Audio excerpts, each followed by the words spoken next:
under the category of it doesn't get any better than this guy on and off the broadcast, because he's just one of the great guys out there, and that is my good friend Paul Keels, the voice of Ohio State. Hello, sir. How is the great one today? Well, it's just always an honor to be in the presence of a guy that is such a skilled golfer that he can tee off and mash the ball so hard that the head comes flying off of his driver. Third hole, foul course. It goes flying off. Paul looks over at me and says, "That wasn't the ball, was it?" I said, "No." Yeah, so we teed off with a 6-iron the rest of the day. A memorable day on the golf course in Bloomington, Indiana. You and I had a blast that day. A blast. Absolutely. All's good here. Hope all's good there. All's good here, my friend. So there's certain things you don't know until they really start playing game in and game out. Drew Aller, we've seen that with Penn State. You've now seen a game in and game out with Kyle McCord. What have you thought watching him and the maturation of him? Steve, it's been a growing process, as you would imagine. I mean, this is the guy that had a lot of backup snaps in mop-up duty with the exclusion of one start a couple of years ago against Akron. But what you've seen is a guy that has had to grow into the position. He's had some rough stretches, but when they've really needed him, case in point, fourth quarter on the road at Notre Dame, he's been able to make the plays that he's needed to make. It doesn't hurt that you have receivers like Marvin Johnson, Emeka Ibuka when healthy, Julian Fleming, Cade Stover, and running backs when healthy that can provide that kind of a threat. But he really has grown into where we've seen him become a poised quarterback. You've seen a lot of great receivers at Ohio State, the David Bostons. I can go through the long list. But Marvin is now third all-time in 100-yard receiving games. I believe he's at 11 now. When you look at him, based on the fact that you have looked at so many quality receivers over the years, what makes him special? Steve, you'll laugh at this because early on in the game at Purdue last week, he dropped a pass that he normally catches. I mean, it hit him right in the hands and just tried. And Jim Lachey and I just looked at one and I was like, can you believe that just happened? Yeah. He's a guy that just does all the things that everybody from an opposing team is worried that he'll do, even though they know it's coming. He's a guy that runs incredible routes. He makes just those incredible sticky finger catches. He's got the ability to separate from defensive backs and just has become consistent. And his presence certainly has helped open the door for others when he's drawn double coverage. But without question, he is truly one of the best that we've seen come along the path here at Ohio State. And you know what? This is going to be a game where we're going to see a lot of tight ends. Theo Johnson, Tyler Warren. Cade Stover made a big play against Penn State last year. It seems like every game I watch, he makes a big play. You talked about the domino effect of Marvin Harrison. What does Cade Stover mean in that domino effect? Well, he's been a guy, Steve, that has done all of the things that fit the job description of a tight end. He's blocked incredibly well. Yeah. He's made great catches. He's run good routes. He's made great yardage after the catch. And we've seen that this year in a couple of instances. But he's really become a good leader on this football team. This is a guy who a couple of years ago was playing some linebacker because of the situation they had on that side of the football. Came back. He could have left and tried the pro route after last season, but a guy that just he does all of those things that you need a tight end to do. But much like the two guys at Penn State that you talked about, he's a guy that can make things happen after he gets the ball in his hands. You mentioned linebacker Jack Ham. Can't say enough about Tommy. And then I can't say enough about Steele Chambers, who had been a running back at one point and was flipped over.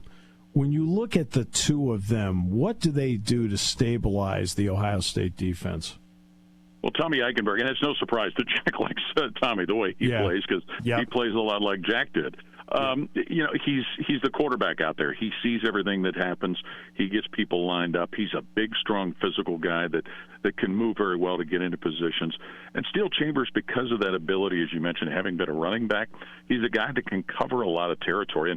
And you know who's making the push to get some of those reps now is Cody Simon. Yes. Even though they generally play just two linebackers, he's a guy that if they go to a third or he's gotten some of the reps that Steele Chambers has had. And Cody's a guy that dealt with some injuries a couple of years ago, but has really helped them in many different situations and makes additional special teams plays there. So it's a group that really has been a big part of why this defense has improved. One of the biggest things they had to do this year, Steve, was limit the opponent getting explosive plays, and they've been able to do that in large part because of the way those guys have played.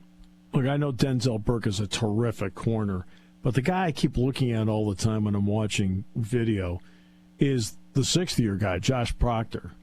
What has his presence meant back at that safety spot for what Jim wants to do? A lot. Experience, as you said. But keep in mind, too, Josh is a guy that 2 years ago broke his leg in a game against Oregon that they lost.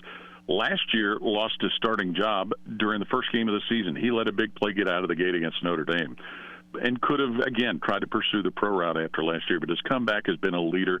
Jim Knowles' defense is really kind of heavily safety-oriented, and Josh Proctor, along with Lathan Ransom, have been a big part of that. You think about the Maryland game a couple of weeks ago when Ohio State needed a big play. Offense was kind of stuck in the mud. Maryland was really making some things happen. Josh Proctor gets a big six, and that pick six just changed the whole momentum of that football game.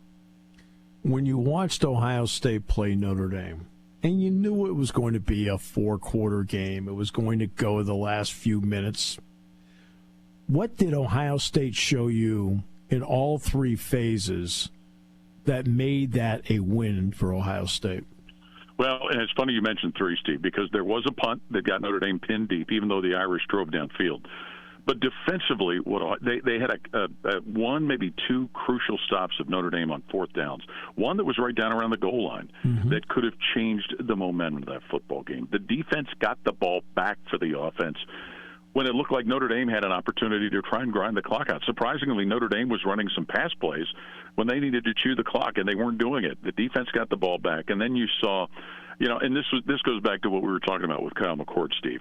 Their last possession, both first and second downs, he tries to throw the ball to Travion Henderson out of the backfield. Bad misses. But then he's able to really rein it in. Big pass play to Marvin Harrison, who had been hurt earlier. Big pass play to Xavier Johnson. A crucial fourth down catch by Julian Fleming. And then a ball thrown to Emeka Ibuka that gets him down at the 1 yard line and sets up the game winner for Chip Trainum. So it showed you that in a difficult situation in front of a difficult crowd, this was a team that could make the plays they needed to. The way Ryan Day talked, there was no panic. They still had confidence that they could get themselves in a position to win the football game, and that's exactly what they did. I'm glad you mentioned Xavier Johnson in that answer, because there's certain guys that will fly under the radar that are important to a team winning games. What do you see in Xavier Johnson in his own way that helps Ohio State win games? That he will do whatever is asked of him. This is a guy that came to Ohio State as a walk-on. I believe, Steve, the only scholarships offers he had coming out of Cincinnati were to Ivy League schools. Worked as a cornerback for a while, excelled on special teams, and then last year really burst onto the scene. He caught a go-ahead touchdown at home against Notre Dame. He had a long TD run against Indiana, caught a TD against Georgia in the playoffs, and a guy that they last week with the injuries at running back, they used him running the football. He's a guy that can go out there and catch passes, still plays out there on special teams, just one of those young men that will do whatever is asked of him. Last year when Travion Henderson got hurt, and Mayan Williams played most of the game, and Henderson played some of the game against Penn State, but down the stretch, Dallin Hayden had to play. I know the plan that Ryan and his staff have. They would idealistically love to redshirt him, but they played him last week. I mean, you've got 4 games to play with him in the regular season. What kind of running back is he, and where is he even a little bit better this year than he was as a true freshman? He'd only played in one game prior to last week at Purdue. Right. He's a guy that he just seems to have a little different acceleration to get to the hole than some of the other running backs have. And again, it was out of necessity last week. Both Henderson and Williams did not even play in the game. Williams didn't even make the trip. Trainum got hurt with what appeared to be a concussion in the first half. So Dallin came in there, and he had not had a carry prior to last week. He just seems to have a unique ability to play off the blocks and have a real good recognition of where the holes are. His ball security has been good. His pass protection needs some help, but he just really was able to answer the bell. This is a guy that, last year he was able to come in. He had a 100-yard game with 3 touchdowns at Maryland and help Ohio State win a game they barely hung on to win the week before the Michigan game. And then we really didn't see him against either Michigan or against Georgia last year. But, the plan still, if possible, to redshirt him. But as Ryan Day mentioned in his press conference yesterday, they'll talk with Dallin, see how things play out, and do what's best for the football team. Now, a lot of that's going to have to do with how available Henderson and Williams are and what the status is with training. But it was amazing to see a guy that's number 4 on the depth chart, but he was there and he was ready when called upon. Yeah, exactly. Penn State fans, of course, know all about JTT. He was the game wrecker last year. But what about the guy on the other side, Sawyer? What does it mean having him over there as a balance for JTT? Well, and those two have been subject of a lot of talk around here because the sack numbers haven't been what people would expect. They're now up to 10 sacks now, but I think when you consider having played Purdue and Maryland, that kind of got it healthy a little bit.